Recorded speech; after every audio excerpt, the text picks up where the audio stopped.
जनकपुरलाई विवाह गन्तव्यको रूपमा विकास र ब्रान्डिङ गर्नेछौँ। राम जानकी पथ र राम जानकी परिक्रमा सडक स्तरोन्नतिका लागि रकम छुट्याएको छु।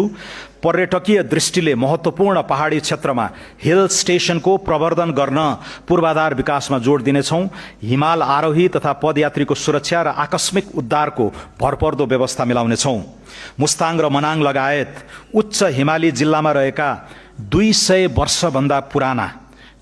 वर्षभन्दा पुराना कम्तीमा पनि 2 दर्जन ऐतिहासिक बौद्ध गुम्बाहरूको संरक्षणका लागि विशेष परियोजना ल्याउनेछौँ।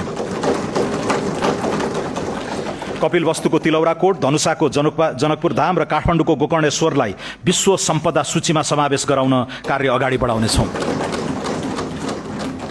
खप्तड बडीमालिका शुक्लाफाटा, काँक्रे बिहार पञ्चकोशी रारा, ठाकुरद्वार स्वर्गद्वारी रुरु क्षेत्र, देवघाट मुक्तिनाथ तिलिचो, कालिन्चोक जुगल गोसाईकुण्ड, सखडा धनुषाधाम गढीमाई, हलेसी चतरा पाथिभरा प्रादेशिक पर्यटकीय कोरिडोरको प्रवर्धन गर्नेछौँ।